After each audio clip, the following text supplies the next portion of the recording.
सदर की धमकियों के बावजूद भारत तेल की रूस से खरीदारी जारी रखेगा।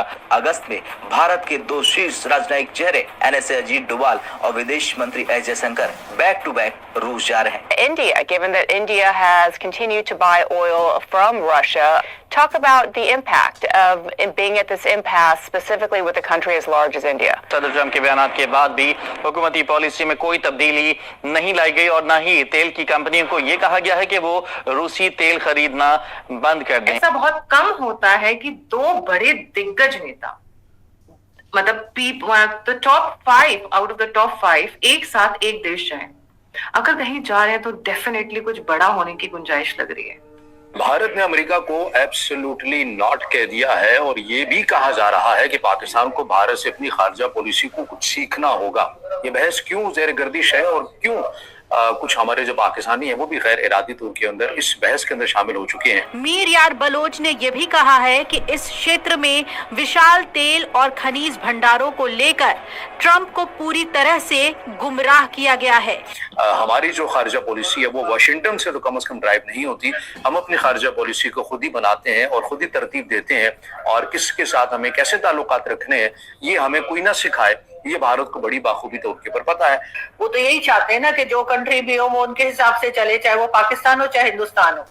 तो इसलिए उन्होंने एक स्टेटमेंट दे दिया कि जी ये ऑयल नहीं खरीद सकते, लेकिन भारत जो है मुझे नहीं लग रहा कि वो अमेरिका की इस वक्त सुनने के।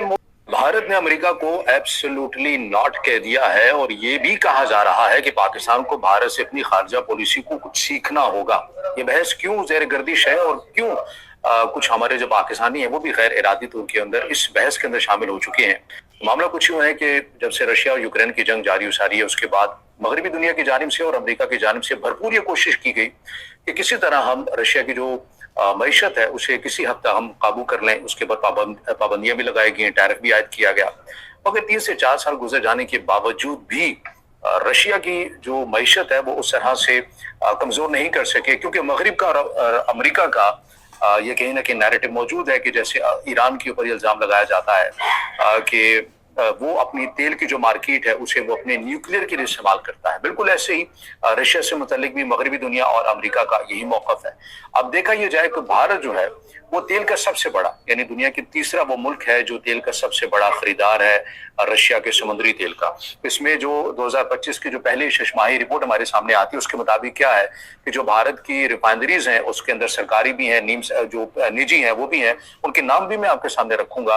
वो योमिया कितना जो रशिया का तेल है वो खरीदती हैं। तो जो नंबर्स हमें बताते हैं वो ये है कि 18 लाख बैरल खाम तेल योमिया खरीद रहा है भारत रशिया के साथ। और यही वो बात ये करने वाला हूँ जिस तरह अभी खबरें आ रही है, जो हम लोग का जो एनएसए मतलब ओसी डोभाल जी और जो हम लोग का फॉरेन मिनिस्टर जो जयशंकर जी अभी रशिया जा रहे दोस्तों, रशिया दौरा पर है। जिस तरह जो हम लोग का जो प्राइम मिनिस्टर मोदी जी ने जो दाव खेला है मतलब जो अमेरिका के साथ, जिस अमेरिका हिंदुस्तान को कहता है greatest friend, greatest country, Modi ji मेरा बेस्ट फ्रेंड है, लेकिन यही अमेरिका हिंदुस्तान को धमकी देता है आप रशिया से क्रूड ऑयल खरीद नहीं सकते हो, आप रशिया से मतलब ट्रेड नहीं कर सकते हो,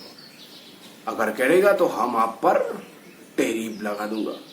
लगा तो दिया भाई 25%, और जो क्रूड ऑयल के लिए एक्स्ट्रा पेनल्टी भी लगा दूंगा, वो भी लगा दीजिए, कोई फर्क नहीं पड़ता है। वो दबाव है अमेरिका की जानिब से, अमेरिकी सदर डोनाल्ड ट्रंप की जानिब से। अब इसके अंदर जो रिफाइनरीज हैं वो निजी जो रिफाइनरीज हैं वो रिलायंस इंडस्ट्रीज है और नायारा ये रिफाइनरीज हैं, ये बेसिकली निजी हैं यानी प्राइवेट हैं जो रशिया से खाम तेल खरीदती हैं। इसके अलावा सरकारी भी हैं। भारत की जो रियासती रिफाइनरीज हैं उनके क्या नाम है, उनमें इंडियन ऑयल कॉरपोरेशन है, हिंदुस्तान पेट्रोलियम है, भारत पेट्रोलियम और मंगलोर रिफाइनरीज भी रशिया का जो तेल है खाम तेल है वो खरीदती हैं और जाहिर है ये आगे फिर यूरोप को भी सप्लाई करती हैं।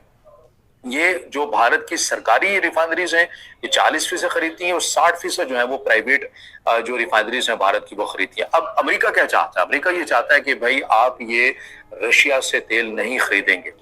भारत के जो वजीर खारजा हैं जयशंकर, उनसे मुतालिक एक बयान बड़ी तेजी के साथ गर्दिश कर रहा है कि उन्होंने अमेरिका को, वाशिंगटन को एब्सोल्युटली नॉट कह दिया है कि भाई हमारी जो खारजा पॉलिसी है वो वाशिंगटन से तो कम से कम ड्राइव नहीं होती, हम अपनी खारजा पॉलिसी को खुद ही बनाते हैं और खुद ही तरतीब देते हैं, और किसके साथ हमें कैसे ताल्लुकात रखने हैं ये हमें कोई ना सिखाए, ये भारत को बड़ी बाखूबी तौर के ऊपर पता है। वो तो यही चाहते हैं ना कि जो कंट्री भी हो वो उनके हिसाब से चले, चाहे वो पाकिस्तान हो चाहे हिंदुस्तान हो।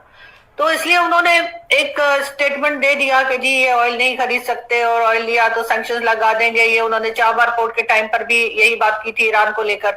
लेकिन भारत जो है मुझे नहीं लग रहा कि वो अमेरिका की इस वक्त सुनने के मूड में है। लेकिन कुछ भी कहिए, अमेरिका सुपर पावर है, कहीं ना कहीं से हो सकता है किसी किस्म का प्रेशर जो है उनके ऊपर बिल्ड किया जाए। क्योंकि एक तरफ कहते हैं कि इनकी इकोनॉमी के बारे में भी उन्होंने कह दिया कि डेड इकोनॉमी है, कभी कुछ कह दिया। तो ये तमाम चीजें यकीनन थोड़ा मेरे ख्याल है डराने धमकाने की कोशिश की जा रही है। लेकिन मैडम, आपको नहीं लगता कि इंडिया जैसा बड़ा मुल्क जिसकी 1.4 बिलियन की पॉपुलेशन हो, बड़ी मार्केट, और अमेरिका का यू टर्न? जो गवर्नमेंट है वो जाहिर है उसको भी लग रहा होगा कि भाई ये तो हमारे दोस्त है। लेकिन ज्यादातर धोखे और ज्यादातर जो नुकसान होते हैं वो ये याद रखना चाहिए वो दोस्तों की तरफ से ही आते हैं। इसलिए कि दुश्मनों से तो आप वैसे ही अलर्ट रहते हैं। आपको रहता है कि जी अगर आप कंट्रीज की बात ना भी हो, इंडिविजुअल भी हो, तो जिन लोगों के साथ हमारी बनती नहीं है या वो नहीं है, उनसे तो हम वैसे ही अलर्ट रहते हैं कि ये हमारे बारे में क्या बात करेंगे या हमें क्या नुकसान पहुंचा सकते हैं।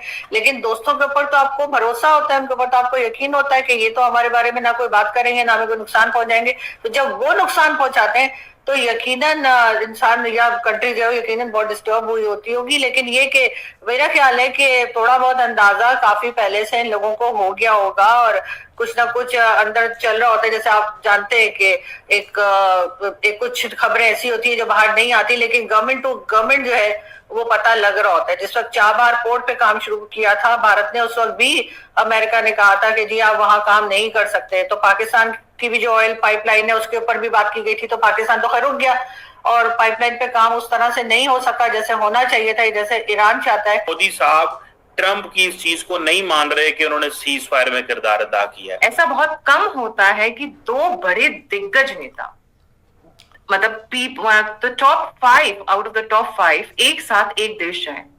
अगर कहीं जा रहे हैं तो डेफिनेटली कुछ बड़ा होने की गुंजाइश लग रही है। और जा क्यों रहे हैं, किस पर्पस से जा रहे हैं, किस टाइम जा रहे हैं, let's try and understand. Umesh, एकदम लेटेस्ट एकदम हॉट न्यूज है ये, अभी मीडिया में निकल कर भी नहीं आई, मेन स्ट्रीम मीडिया में।